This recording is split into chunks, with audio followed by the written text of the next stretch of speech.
El psicoanálisis se presenta como discurso. Es un discurso en acto. Su fundamento es una clínica que atañe al sujeto, a sus dolores, síntomas, heridas e infinitos. Es una praxis de los quebrantos del sujeto.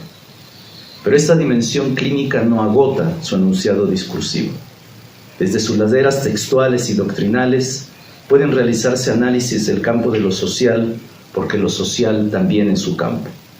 No hay sujeto sin el otro, con mayúscula, como no hay singularidad sin otredad. El otro, con mayúscula, en psicoanálisis atañe al lenguaje, al tesoro de los significantes, a la consistencia en movimiento de lo simbólico. Se trata de una función, no de un personaje. Esa función hospeda la sustancia de la ley y es la ejecutora metafórica de sus incidencias en el sujeto. Ese otro, sin embargo, no constituye un todo. Para el psicoanálisis, de allí una de sus aportaciones, este gran otro, garante y ejecutor de la ley, está en falta. No solo no existe un universo cerrado del discurso, sino que la constitución misma de este otro se establece a partir de su falla. Esta falla y esta función del otro son estructurales. Sin embargo, eso no se hace de espaldas a la historia y a los acontecimientos. El gran otro, como función, opera a ese nivel de lo simbólico de la ley y sus aveniencias, pero los modos específicos como se presentan distintos derroteros del ejercicio de su función y las maneras como se establecen las modalidades de su falta no son sin relación con el tiempo y el espacio. La familia es el dispositivo de la instauración de la subjetividad a partir de su relación con el otro. Es el escenario de la fundación del lazo social. Es el dispositivo social del advenimiento existencial. El sujeto es social. La ley, el deseo, la vida y la muerte son sus coordenadas. Ahora, ¿qué ocurre cuando las instancias de administración de justicia y vida se trastocan en instituciones de muerte y persecución? Aquí, se tomará la cuestión del nombre propio para dar cuenta de esas incidencias, para señalar sus incisiones y para representar un campo de reflexión que incluye tanto al sujeto como a lo social. Presentaremos diversas lecturas de acontecimientos sociales que se vinculan directamente a lo político y que, desde nuestro punto de vista, abren cauces importantes de pensamiento para analizar las configuraciones familiares modernas y actuales.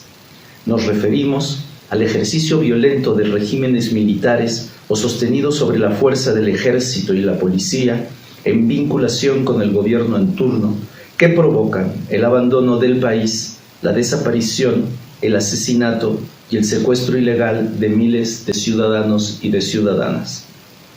Para poder analizar de cerca estas dimensiones, es menester partir de una evidencia social que ha marcado nuestro continente en los últimos tiempos: el exilio. A partir de sistemas militares y la implementación del Plan Cóndor, instrumentado por la administración política de los Estados Unidos, en contubernio con los gobiernos golpistas de Argentina, Bolivia, Brasil, Chile, Paraguay y Uruguay, en los años 70, muchos litigantes, guerrilleros, líderes políticos de izquierda, ciudadanos inconformes, abogados democráticos, líderes políticos de izquierda, defensores de los derechos humanos y militantes de partidos de oposición sufrieron el peso de la violencia y la represión. En esos países se intentó, bajo un régimen de terrorismo de Estado, erradicar lo que los militares llamaban elementos subversivos. A partir de perseguir, encarcelar y asesinar a sus opositores, generaron un clima de terror entre la ciudadanía y la clase política democrática. Muchos civiles y militantes tuvieron que salir ante la amenaza inminente de su vida, su integridad o su libertad. Quienes dejaban su tierra de origen lo hacían por distintos medios, algunos legales, a partir del asilo político, pero la mayoría debía atravesar fronteras y escapar a países vecinos donde buscaban protegerse de la persecución política, policíaca y militar. Muchas y muchos consiguieron papeles falsos o se trasladaron de manera clandestina a diversas laderas. Los exiliados Llegaban a otros lugares con sus historias y sus memorias, con sus heridas y sus sueños. Traían pocas cosas del lugar de donde vinieron, algunos bártulos y muchos recuerdos.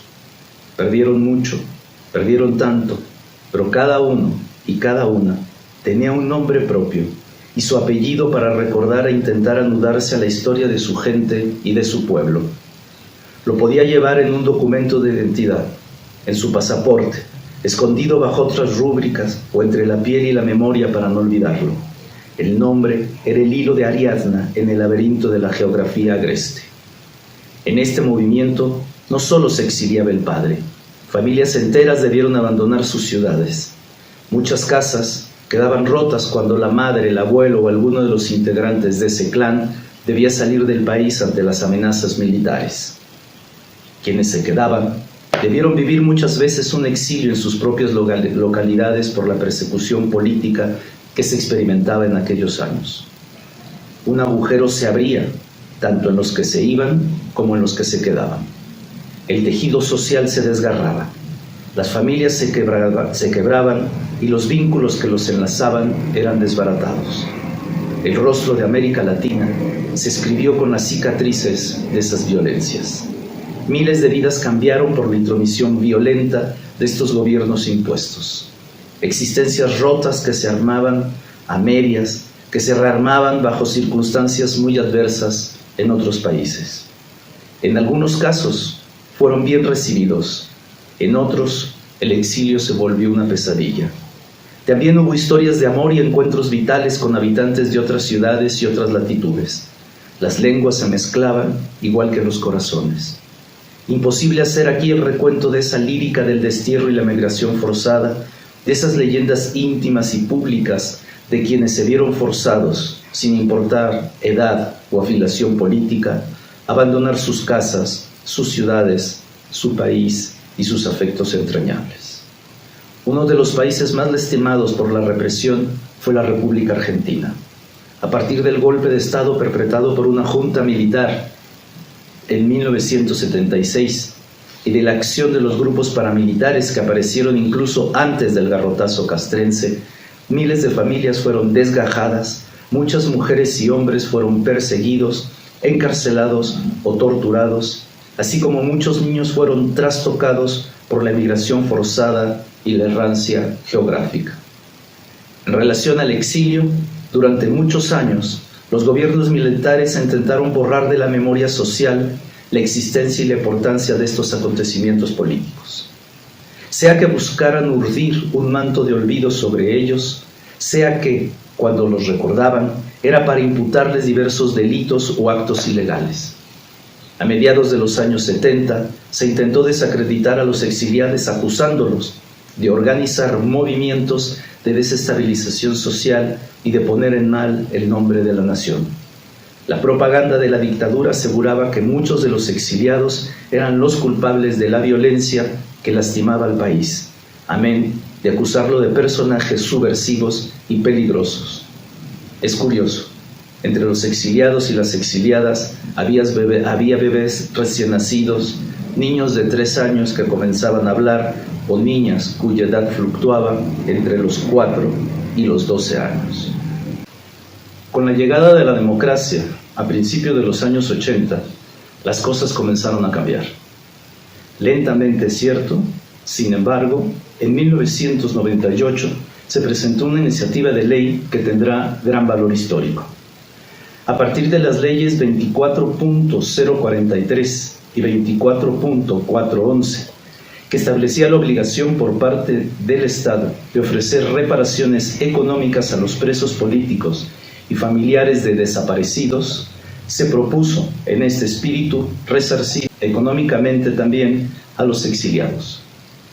Esta iniciativa ubicaba, como nunca se había hecho, la cuestión del exilio como un suceso político de incumbencia social y abría al espacio público discusiones de orden tanto legal como existencial. Pablo Yankelevich señala al respecto que, a partir de la iniciativa, cito, en primer lugar, se reconocía el exilio como una consecuencia de la acción del terrorismo de Estado en la Argentina y, en tal sentido, muchos compatriotas, en salvaguardia de sus vidas, debieron abandonar nuestra patria con la ayuda de países amigos u organismos internacionales. Asimismo se reconocía, cito, que el fenómeno del exilio tuvo consecuencias aún vigentes en algunos casos, como desarraigo, la pérdida de identidad, la irrupción violenta de todas las actividades de la vida cotidiana, ruptura de lazos sociales, de los lazos familiares. Los niños nacidos en el exterior, muchas veces en condiciones de apátridas, las secuelas psicológicas y los costos, no solo económicos, de la reinserción social. Cierro cita. La ley fue dejada en suspenso, pero en el 2002 el gobierno democrático del presidente Kirchner la rescató del tiempo y sus vientos. El exilio fue una experiencia plural. Las y los que dejaron la Argentina venían de distintas ciudades como Buenos Aires, Córdoba, Rosario, Santa Fe, Tucumán, Salta y Rosario, entre otras, y se refugiaron en diversos países como Brasil, México, Venezuela y Cuba. También en España, Italia, Francia y Suecia principalmente. No podemos decir aquí todas las ciudades de donde venían, son muchas, y a todos los países a los que fueron. Tenían distintos oficios y diversas situaciones socioeconómicas. Había obreros, militantes de grupos políticos, abogados, profesores universitarios, estudiantes, artistas, periodistas y psicoanalistas. Según algunas organizaciones de derechos humanos, el exilio argentino involucró alrededor de 2 millones de argentinos y argentinas. Amén de las diferencias de experiencias, ciudades y de acciones, algo que distinguió al ejercicio ciudadano de muchos de las y los exiliados, además de trabajar en universidades, consultorios, en las letras y la vida cotidiana de distintos países, fue su labor de denuncia y difusión de los crímenes y las violaciones de los derechos humanos que se realizaban en Argentina, poco antes del golpe por grupos paramilitares y, principalmente, por el gobierno de la Junta Militar durante la dictadura. Un eje fundamental de estas denuncias fueron los desaparecidos y los presos políticos. Muchos ciudadanos y ciudadanas no solo debieron abandonar el país, sino que tuvieron que sufrir el horror de saber que sus amigos o sus seres queridos habían sido detenidos ilegalmente y desaparecidos por agentes del gobierno y las fuerzas militares. De este modo, surgen dentro del territorio argentino, como fuera de él, diversos grupos de defensa de los derechos civiles y humanos que pugnaban, no nada más porque no se olvidara lo sucedido durante la dictadura militar, sino que exigían encontrar vivos o saber el destino de quienes se habían llevado por la fuerza y de manera ilegal.